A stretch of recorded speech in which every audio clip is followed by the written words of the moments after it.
Bismillah. Assalamualaikum warahmatullahi wabarakatuh. Yang saya hormati Bapak-bapak yang ada di depan, terutama Pak Kiai Gus Baha. Perkenalkan, nama saya Imran, asal dari Poso, Sulawesi Tengah.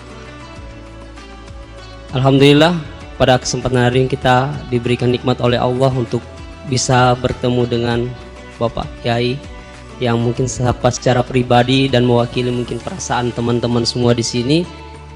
Ada kerinduan, keinginan untuk berjumpa langsung dengan Kiai, dan alhamdulillah terlaksana dengan berkat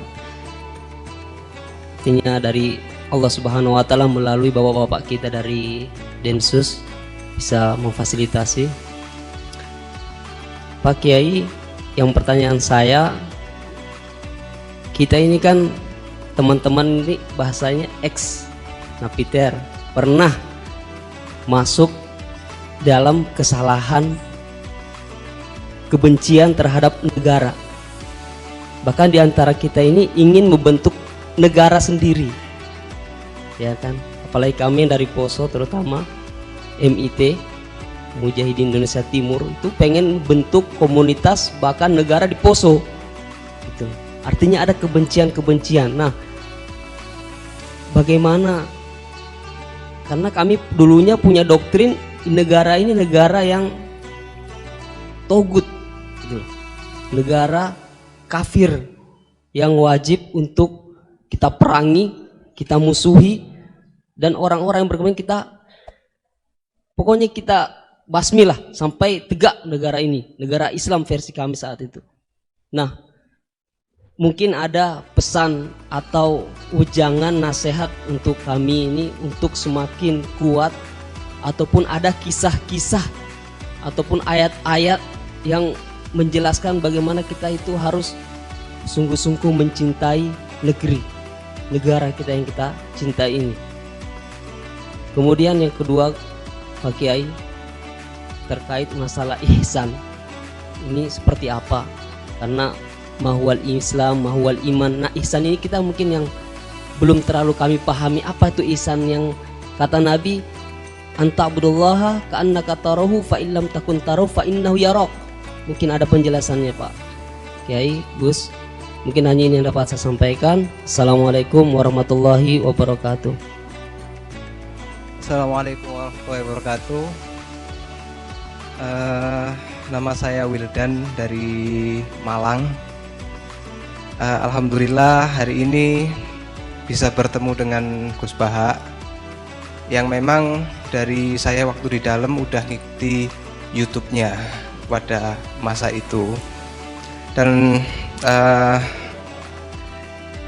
di sini Gus mungkin terdiri dari banyak saudara-saudara kita yang dari berbagai tempat, berbagai karakter dan berbagai sifat. Nah, yang saya ingin tanyakan, bagaimana kita memupuk konsep persaudaraan tanpa memandang kepentingan duniawi. Karena kebanyakan dari kita bersaudara karena kepentingan, bukan bersaudara karena ya kita adalah saudara. Terus kemudian yang kedua yang ingin saya tanyakan itu, kita hari ini adalah mengalami degradasi moral yang luar biasa. Akhlak, sopan santun nyaris sedikit demi sedikit hilang. Nah, bagaimana cara kita untuk memupuk agar generasi kita selanjutnya tetap berakhlak, beretika terhadap yang lebih tua, ataupun kepada sesamanya, ataupun kepada yang lebih kecil. Mungkin sekian dari saya. Assalamualaikum warahmatullahi wabarakatuh. Coba diulang lagi. Al-ihsan anta'budullaha ka'annaka tarahu fa illam takun tarahu fa innahu yaraka. Oh ya, bagus, masih bisa dibenarkan. Ya bagus, masih ingat. Namanya siapa tadi? Imran. Ya. Memang orang sana kalau baca Imran apa Imron gitu? Dari sana Bugis Imran, jadi orang sana nggak pakai ro. Kalau orang ngerok dipakai ra. Kalau ainnya Ain pakai ain. berarti apa? Imron gitu. Ya kalau sana tulisan KTP Imran. Imran. Apa bacanya orang-orang Sulawesi? Apa? Imran. Imran. Bismillahirrahmanirrahim. Ya yang rileks saja ya. Saya pernah ketemu orang yang pakaiannya itu enggak, mungkin kalau orang syariat bilang enggak syar'i lah, pakai pakaian yang tidak syar'i, tapi dia muslimah, dia ke masjid. Saya ditanya sama seseorang, Gus kok sama orang gitu mau bertemu ini? Karena terus saya bilang kenapa? Dia pakaiannya enggak islami ini. Oke, dia tidak pakaian Islam itu nyata, tapi dia ke masjid itu Islam, ya tetap sholat itu Islam. Ketika dia ingin sholat dan tetap sholatnya pakai takbir, pakai rukuk, pakai sujud itu Islami. Wong setelah di masjid ya pakai mukena, pakai. Kalau sama-sama nyata, Anda kan boleh ngingat sama-sama yang fakta. Gitu. Dia punya kesalahan dalam berpakaian, dia punya kebenaran dalam sujud, dalam rukuk, dalam ibadah. Dan itu tradisi Quran. Quran ya cerita fama ya'mal mithqala dzarratin khairan yarah wa may ya'mal mithqala dzarratin syarran yarah. Apa susahnya sih ingat dua-dua sisi itu?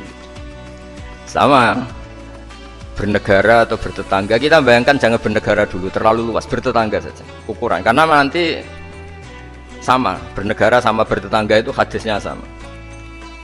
Kita di kampung itu ya ada masjid, dan orang-orang yang nggak sholat juga nyumbang masjid. Bahkan ada yang nyumbang masjid banyak terus tidak sholat karena keramik saya sudah sholat katanya. Saya pernah ketemu orang model gitu itu ya ada. Jadi tapi ada juga yang sholat terus tapi nggak pernah nyumbang masjid. Ya orang banyak. Intinya itu Allah itu punya tradisi, punya sunnatullah. Kebaikan ya dihitung, kejelekan juga dihitung. Dulu ketika Rasulullah SAW hidup bersama komunitas yang majmu', itu sebetulnya permintaannya Nabi, jangan halangi kami saat mau beribadah. Dulu sampai perang karena mereka menghalangi. Sebenarnya problem mereka wa yasudduna an sabilillah, menghalangi. Sebenarnya kalau dulu saling toleransi ya gak ada masalah. Artinya ketika Anda ingin sholat di Indonesia gak dihalangi, ingin pengajian gak dihalangi, sebenarnya ini gak ada masalah. Ya, soal ada kebaikan, ada keburukan ya mulai Nabi Adam sampai sekarang sampai kiamat. Itu cara pandang. Jadi cara pandang kita terhadap orang lain itu harus hal-hal yang nyata. Kalau kesalahan mereka nyata, kebaikan mereka juga nyata. Kenapa kita hanya ingat sisi yang jelek, tidak ingat sisi yang baik? Saya sering cerita ke santri-santri saya, setiap saya pengajian diundang orang di mana-mana itu saya mesti istighfar.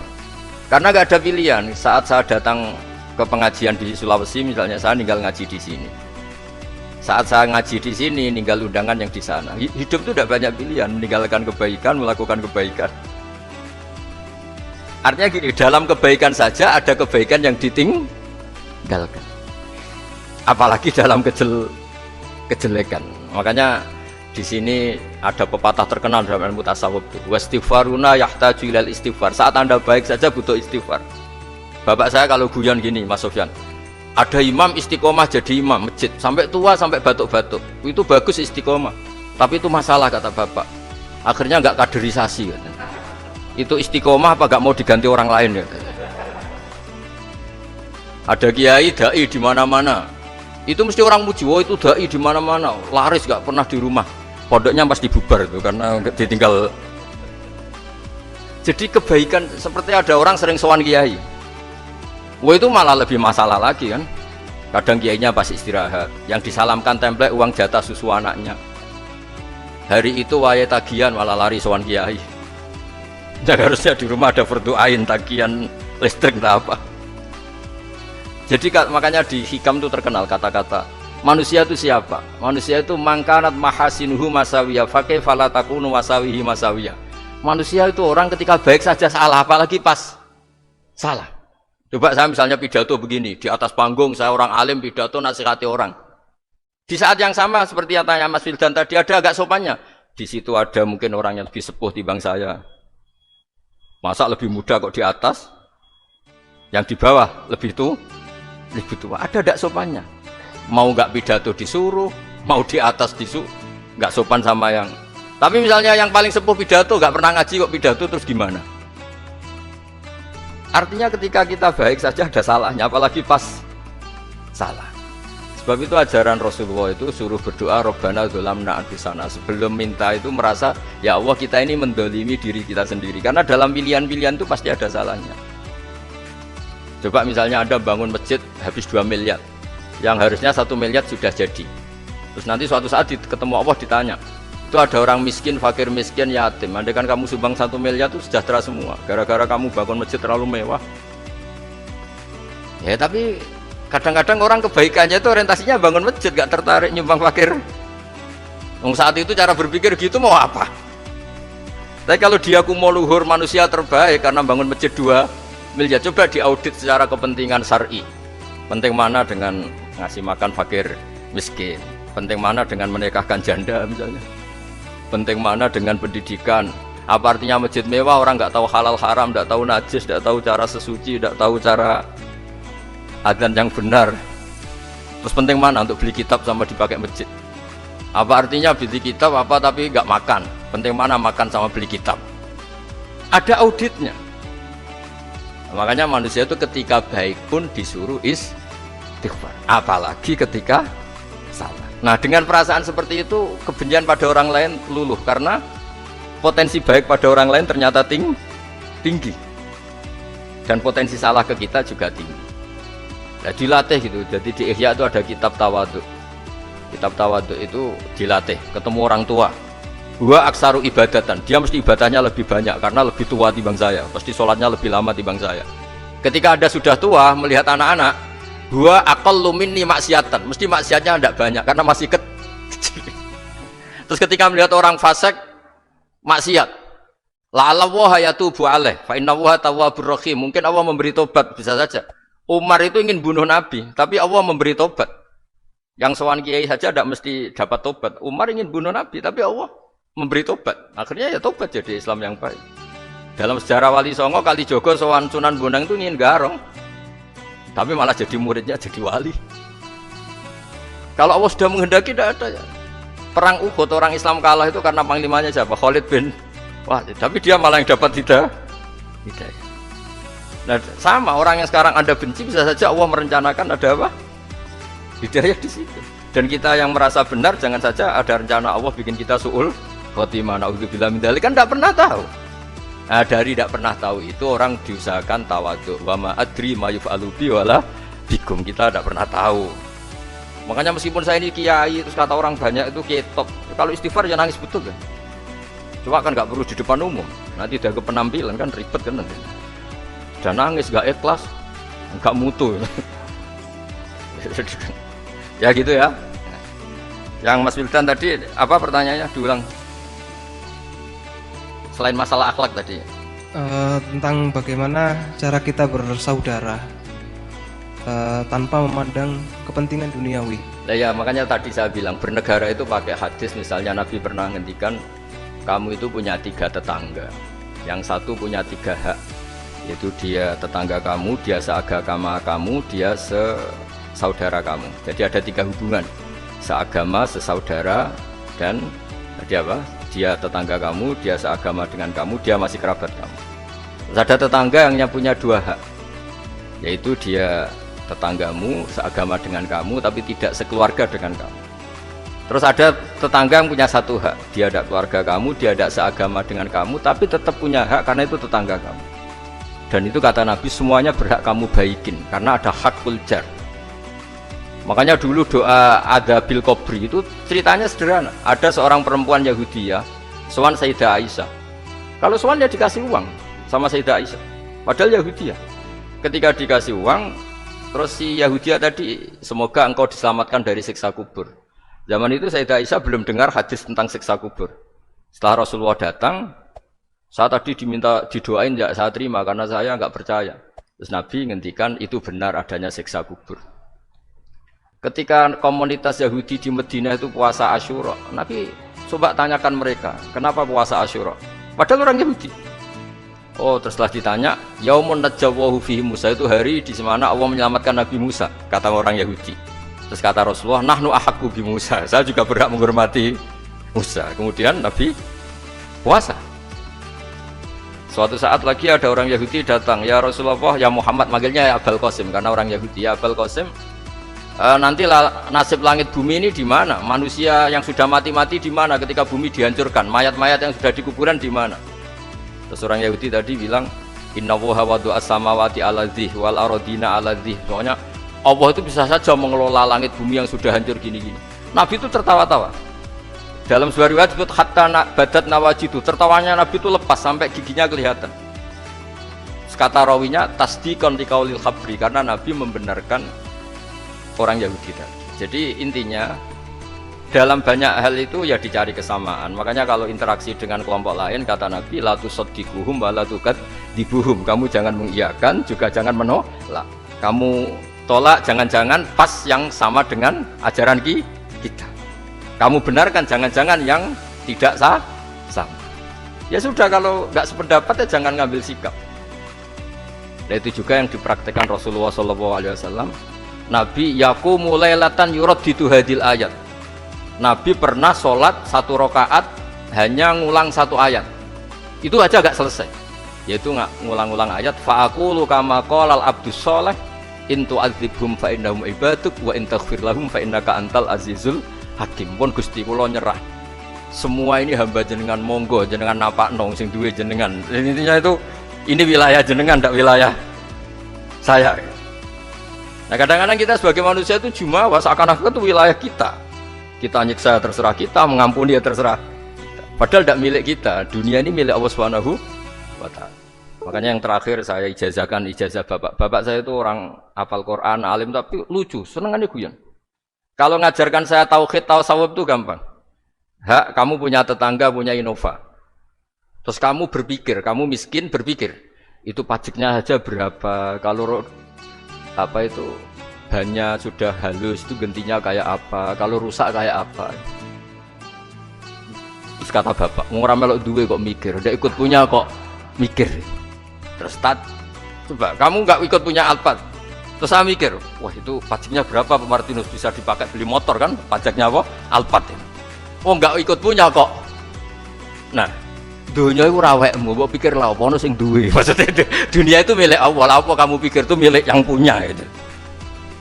Nah, itu yang dimaksud dalam ilmu tasawuf, da'it tadbir fama qoma bi ghairuk lakukim bihi nafsak. Sudah kamu enggak usah ikut campur, itu wilayahnya Allah katanya, karena wong enggak ikut punya kok ikut mikir. Anda benci orang, benci sekali karena dia tauhid misalnya. Jangan-jangan Allah punya rencana memberi hidayah dia, atau Allah punya rencana dari dia keluar orang-orang Islam yang soleh. Makanya ketika Malakul Jibal, ya Rasulullah saya disuruh Allah, terserah engkau, in syi'ta an utbiqa alaihim al-akhshabain. Kalau engkau mau orang-orang yang mendustakan kamu saya hancurkan. Apa jawabannya Nabi? La, jangan. Bal arju ayyukhrijawah min aslabihim ma ya'budullaha wa la yusyriku bihi syai'an. Itu di Bukhari. Enggak, bisa saja sekarang dia kafir, anak turunnya jadi Islam. Dan betul, Abu Jahal punya anak Ikrimah, Abu Lahab punya anak Darro, Walid itu musuh besarnya Nabi, punya anak Khalid. Ya sudahlah, kita selalu berharap bahwa ini wilayahnya Allah. Sudah, kita berharap agama ini bagi yang selalu punya harapan. Dimangkana yarjuwah, orang yang selalu punya harapan. Kita berharap tambah hari tambah baik, tambah damai, tambah kondusif, tambah segalanya baik. Dan saya seperti ini juga ingin ikhlas dan akan selalu ikhlas. Ya saya sering bilang kalau pejabat mau sini itu sering tak ngel-ngel. Saya ini sudah ingin Indonesia itu baik itu tanpa diminta. Kalau diminta itu malah seakan-akan saya belum melakukan. Sudah saya lakukan kok baru diminta. Karena ini wilayah kita semua, artinya ingin baik itu keinginan kita semua. Status kita. Kata Sayyid Zabidi dalam kitab Ithaf, keinginan baik itu syakhsiyatuk wa haqiqatuk. Itu kamu sekali. Manusia itu kan kata Allah Ta'ala, saya pertama menciptakan manusia itu khunafa, orang yang berkeinginan baik. Baru digoda setan terus macam-macam. Jadi keinginan baik itu haqiqatuk wa syakhsiyatuk. Itu kamu sekali. Ingin baik itu kamu sekali. Itu status kamu kan. Makanya orang preman kayak apa, mabuk kayak apa, ada orang kecelakaan, pikiran pertama itu nolong, itu yang normal. Soal ada kasus, pikiran pertama ngambil HP-nya itu 0,0 sekian %. Jadi pikiran pertama mesti nolak itu karena itu syakhsiyatuk wa hakikatuk. Nggih ngoten mugi-mugi barokah sedanten. Assalamualaikum warahmatullahi wabarakatuh.